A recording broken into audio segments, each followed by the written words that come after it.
여러분, 오늘 21장 말씀을 읽으면서 우리 부모님 또 그 위에 조부모님 그리고 후손들 이렇게 내려가는 그 관계에서 반드시 닮아야 될 한 가지를 우리가 같이 나누려고 합니다. 오늘 21장 말씀을 읽었는데 아브라함 때 있었던 이야기거든요. 그런데 거의 똑같은 이야기가 한 번 더 나옵니다. 그게 어디 나오느냐 하면 창세기 26장에 나오고 있어요. 21장은 아브라함 때 있었던 일이고 26장은 이삭 때, 아브라함의 아들 이삭 때 있었던 일이라는 차이만 있을 뿐이지 그 중심 이야기가 거의 같습니다. 여러분, 뭐가 같은지를 한번 우선 따져보려고 하는데, 첫째는 그 지역의 왕인 아비멜렉과 군대 장관인 비골이 찾아왔다는 점에서 같습니다. 오늘 말씀 22절 앞부분에 보십시오. 그때의 아비멜렉과 그 군대 장관 비골이 아브라함에게 말하여 이르되, 아브라함을 찾아온 거죠. 그런데 26장 26절에 보면 이삭을 찾아왔다고 돼 있어요. 아비멜렉이 그 친구 아우삿과 군대 장관 비골과 더불어 그랄에서부터 이삭에게로 온지라. 여러분, 여기 아비멜렉과 비골이라는 사람이 등장하는데, 이거는요 그 사람의 개인적인 이름, 어떤 고유한 이름을 말하는 게 아니고 왕이라는 직책 그리고 군대 장관이라는 그 직책을 부르는 명칭이었던 것으로 생각이 됩니다. 우리가 애굽의 왕을 다 뭐라고 부릅니까? 바로라고 그러잖아요. 파라오라고 부르는 것과 같아요. 그러니까 요 21장에 찾아온 아비멜렉과 비골이 26장에 찾아온 아비멜렉과 비골하고 동일 인물이 아닐 가능성이 많은 거죠. 그 전때 아비멜렉이 세상을 떠나니까 그 아들인지 손자인지 모르지만 또 후손이 아비멜렉이 돼가지고 이제 이삭을 또 찾아오게 됐다, 그런 얘기죠. 어쨌든 찾아왔다고 하는 이 점이 같습니다. 또 21장과 26장이 같은 두 번째는요, 이들이 찾아온 목적이 같은데 아브라함과 이삭과 평화 언약을 맺어서 서로 잘 지내보자, 이렇게 말하려고 온 겁니다. 여러분, 오늘 말씀 23절 24절 보십시오. 그 아비멜렉이 하는 말이, 그런즉 너는 나와 내 아들과 내 손자에게 거짓되이 행하지 아니하기를 이제 여기서 하나님을 가리켜 내게 맹세하라. 내가 네게 후대한 대로 너도 나와 네가 머무는 이 땅에 행할 것이니라. 아브라함이 이르되 내가 맹세하리라 하고. 우리 서로 손해를 끼치지 말고 잘 지내자, 이런 얘기거든요. 27절로 갑니다. 아브라함이 양과 소를 가져다가 아비멜렉에게 주고 두 사람이 서로 언약을 세우니라. 언약을 맺었죠. 31절입니다. 두 사람이 거기서 서로 맹세하였으므로 그곳을 부엘세바라, 맹세의 우물이라 이름하였더라. 이게 이제 아비멜렉과 비골이 아브라함과 이제 맺은 얘기예요. 근데 26장에 가면 이삭과도 같은 언약을 맺는 거죠. 26장 28절, 그들이 이르되 여호와께서 너와 함께 계심을 우리가 분명히 보았으므로 우리의 사이 곧 우리와 너 사이에 맹세하여 너와 계약을 맺으리라 말하였노라. 그 이후에 계속 읽어보시면 아브라함이 했던 것처럼 이삭도 그들과 언약을 맺는 것을 볼 수 있어요.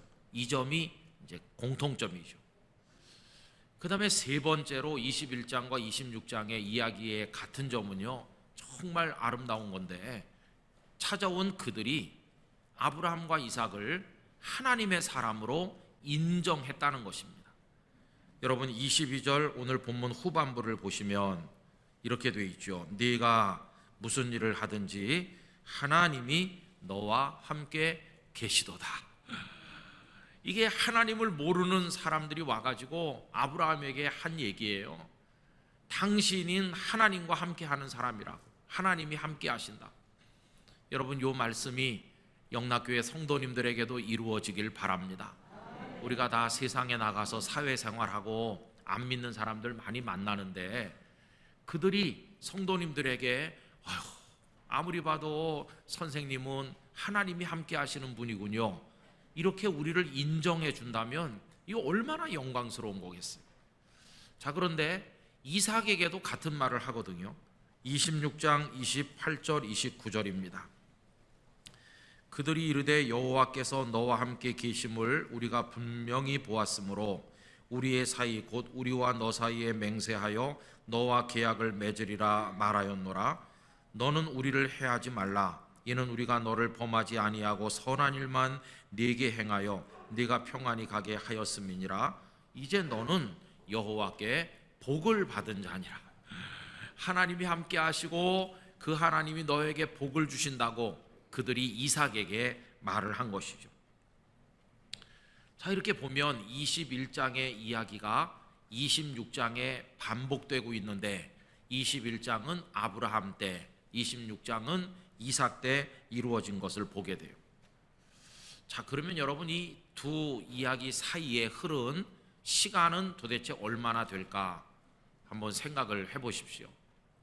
21장에 그들이 아브라함을 찾아왔을 때는 이삭이 막 젖을 떼서 잔치를 열고 이삭을 희롱한 이스마엘과 그 어머니 하갈이 집을 이제 나가게 되고 하는 그 이야기의 끄트머리에 있거든요.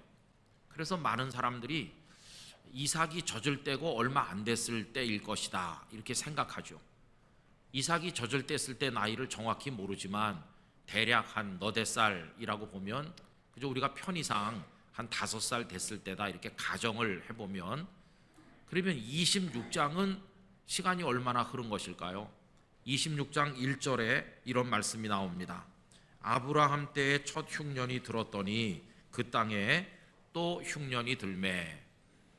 근데 요 얘기는요, 아브라함이 벌써 세상을 떠나셨거든요. 그러면 아브라함이 몇 살까지 사셨나요? 175세까지 사셨어요. 그러면 21장과 여기 26장 사이에는 수십 년 세월이 흘렀다는 걸 알 수 있고, 아브라함이 세상을 떠나고 나서 또 얼마 동안 시간이 흐른 다음에 이삭이 살던 곳에 흉년이 임한 건데, 몇 년이나 지나서 흉년이 임했는지 우린 모르지만 그저 편의상 쉽게 아브라함이 세상 떠나고 한 10년쯤 지났다고 해봅시다. 그러면 26장 때 이삭은 85세쯤 된 거죠. 85세. 21장에서 한 5살쯤이라고 가정을 했으니까 26장에서 85세가 되면 그 사이에 시간이 80년 흘렀다는 얘기가 되잖아요.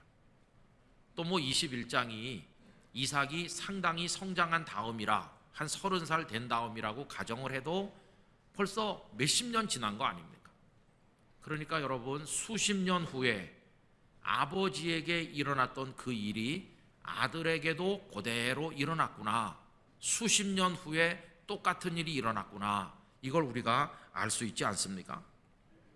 그러니까 수십 년 세월이 흘렀으니까 많은 주석가들이 아까 말씀드린 것처럼 아브라함을 찾아왔던 아비멜렉하고 비골이 이삭을 찾아왔던 그들하고 동일 인물은 아닐 거라고 하는 설명이 여러분 이해가 되시죠? 그러니까 이제 그 후대가 아비멜렉이 되고 비골이 돼가지고 또 찾아온 겁니다. 어쨌든 이 말씀을 읽는 우리에게 중요한 것은 아버지에게 있었던 아름다운 일이 수십 년 후에 아들에게도 그대로 있었다는 그 사실이 중요한 거죠. 여러분, 그들은 왜 찾아왔을까요? 이건요, 아브라함이 하나님의 복을 받았기 때문이에요. 만약에 아브라함이 패가 망신하고 막 형편없는 사람이 됐다면 그들은 아브라함을 찾아와서 존대하기는커녕 쫓아냈겠죠. 그리고 무시했겠죠. 그런데 아브라함이 복을 받아 창대하니까 우러러보면서 찾아온 겁니다. 이삭에게도 마찬가지예요. 하나님의 큰 복이 임하지 않았습니까? 여러분, 이 모습, 아버지가 복을 받고 하나님 앞에 귀한 사람 됐는데 그 아들도 그렇게 됐다, 이거 우리 성도님들 가정에 있어야 되는 축복이 아니겠어요? 그 다음에 이들이 와서 하는 말이 막 멱살 잡고 싸우자고 하는 게 아니라 머리를 숙이잖아요. 하나님이 당신과 함께 계심을 우리가 보았습니다. 당신은 하나님의 사람입니다. 당신은 하나님의 복을 받은 사람이군요. 이걸 그들의 입으로 말하잖아요. 그러니 내가 이 세상 사는 동안에 세상 사람들이 나를 향해 하나님을 잘 믿더니 정말 당신은 다르군요, 이렇게 우리를 인정해 줬는데 수십 년 후에 내 후손도 그런 복을 받는다면 이거 얼마나 영광스러운 거예요. 여러분, 우리 영락교회 성도님들 가정에 이런 일이 있기를 기원하고요, 여러분 이런 복을 하나님 앞에 사모하시기를 바라는 것입니다. 먼저 우리가 하나님을 잘 믿어야 되겠습니다. 하나님을 신실하게 경외해야 합니다. 그래서 하나님의 복을 우리가 먼저 영과 육으로 받게 되기를 원합니다. 그리고 세상 사람들에게 인정과 존경을 받는 그리스도인이 되기를 원합니다. 그리고 이게 이제 후손들에게 전해져야 되는 거죠. 아이고, 그 할아버지 때부터 할머니 때부터 신실하게 겸손하게 하나님 잘 믿더니 저 후손들이 저렇게 다 하나님의 복을 받았어요. 그 손자도 그렇게 열심히 충성하고 믿음 생활 잘하잖아요. 여러분, 이런 이야기 얼마나 듣기 좋은 이야기입니까? 그런데 목회하면서 보니까요, 그 반대도 많더라고요. 할머니 때는 참 기도 많이 하시고 주님을 사랑하고 잘 믿으셨어요. 그런데 할머니 세상을 떠나셔서 장례를 하게 됐는데 그 후손이라고 와 있는 사람들이 다 믿음 팔아버렸어요. 예배를 드리는 자리에도 술을 마셔서 얼굴이 벌겋게 돼가지고 거 와서 떡하니 앉아 있는 거예요. 얼마나 보기가 민망합니까? 찬송가를 불러도 찬송 하나 따라 부르는 후손이 제대로 없어요. 그 장례식 끝나고 나면 그 교회에 후손들이 한 명도 안 남는 거예요. 뭐 그 교회 안 남는 거야 뭐 대수겠습니까? 다른 교회에 나갈 수도 있으니까요. 그러나 하나님 앞에서 믿음의 대를 잊지 않고 그게 끊어지면 참 마음이 아프잖아요.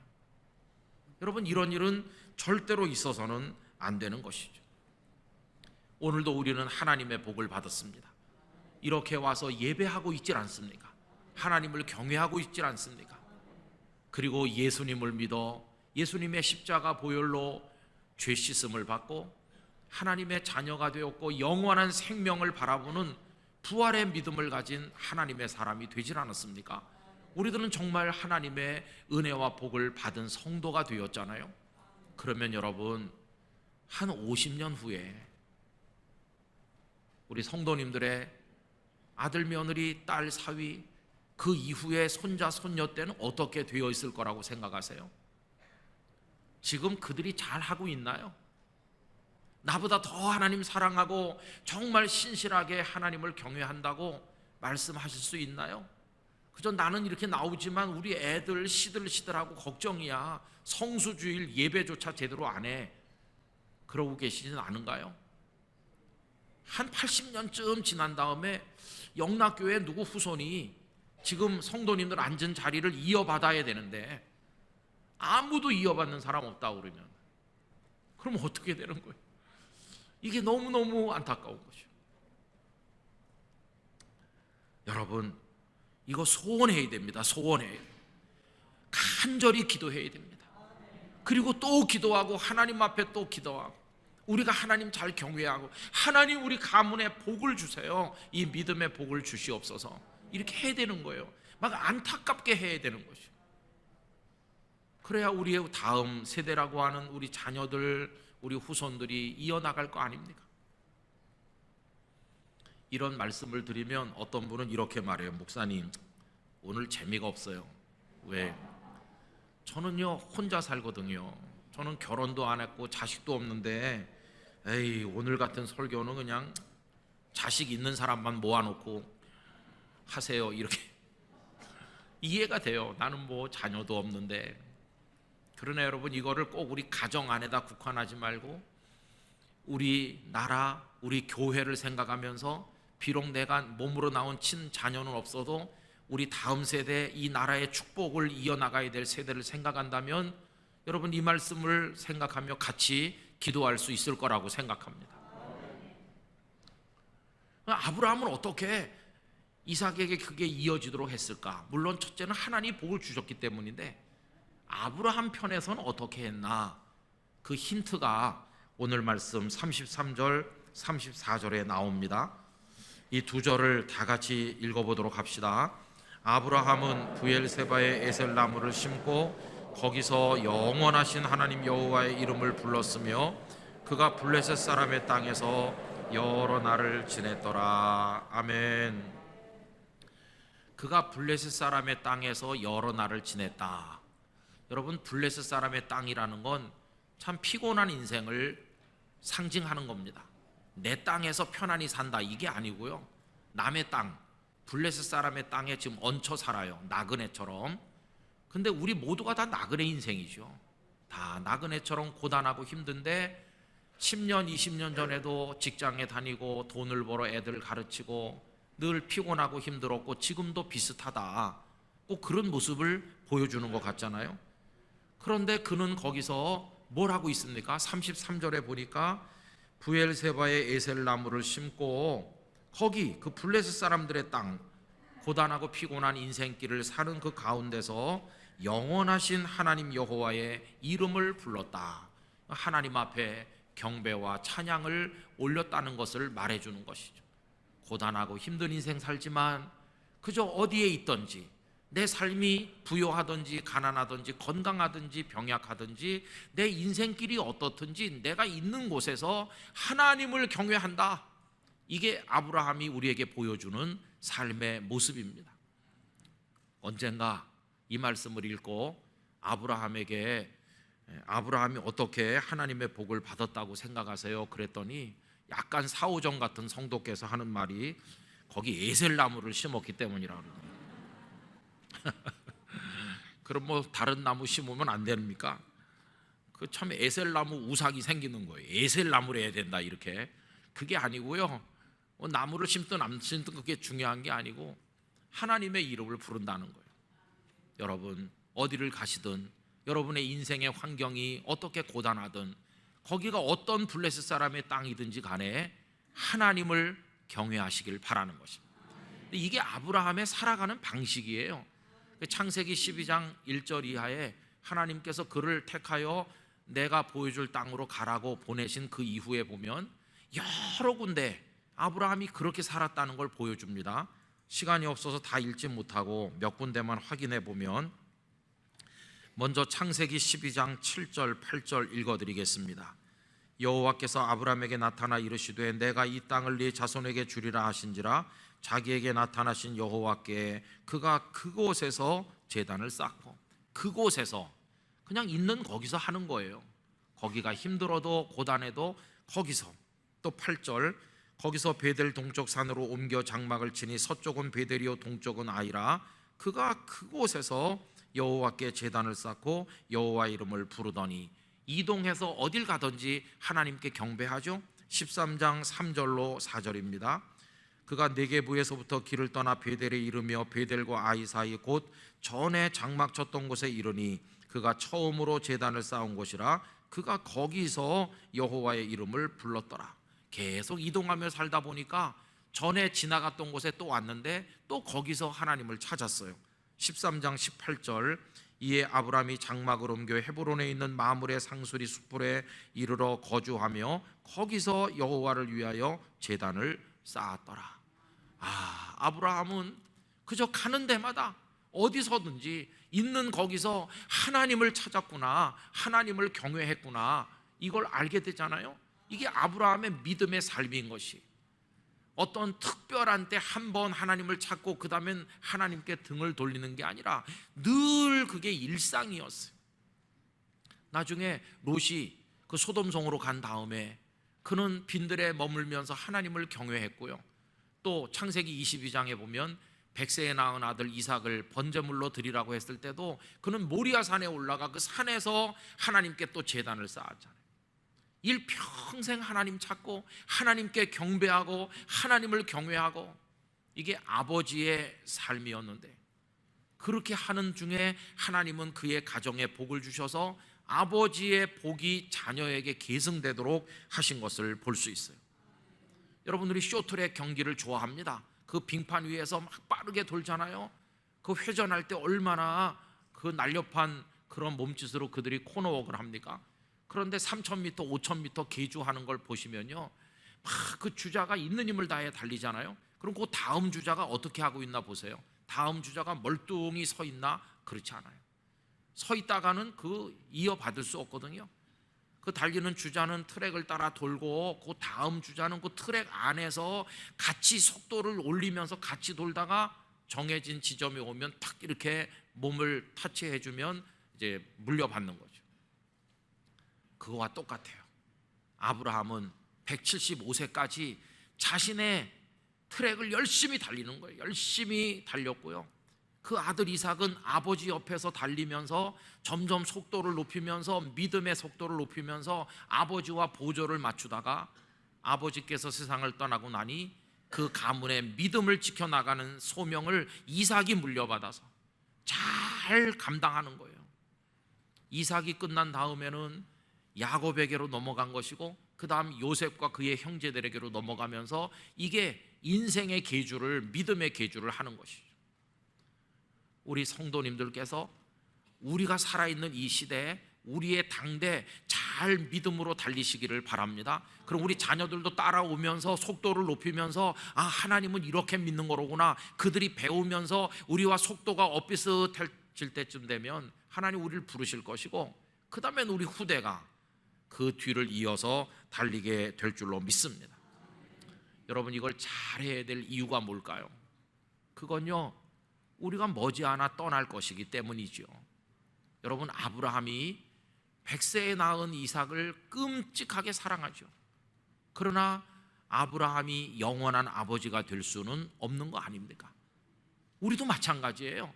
내 자식 위해서라면 내 생명도 내놓을 수 있다 이러겠지만 우리가 뭐 영원히 있어줄 수 없잖아요. 우리는 영원한 아버지가 아니고 영원한 어머니가 아니에요. 그러나 우리 후손들에게 영원하신 아버지가 계시지 않습니까? 여러분, 오늘 말씀 33절을 다시 한번 보시기 바랍니다. 아브라함은 브엘세바에 에셀나무를 심고, 그 다음에 뭐라고 되어 있나요? 거기서 영원하신 하나님 여호와의 이름을 불렀으며. 하나님, 저는 늙어갑니다. 사랑하는 아들을 남겨놓고 저는 머지않아 가겠죠. 저는 그에게 영원한 아버지가 될 수가 없네요. 그러나 영원하신 하나님 아버지, 우리 아들, 우리 후손의 아버지가 되어 주시옵소서 이렇게 하는 거죠. 그래서 하나님은 아브라함의 하나님이시기도 하셨고, 많은 세월이 지났지만 이삭의 하나님이시기도 하셨고, 또 그 이후에 야곱의 하나님이시기도 하신 거 아닙니까? 여러분, 이래서 우리는 이걸 꼭 우리 가문 안에서 이루어 나가야만 될 것입니다.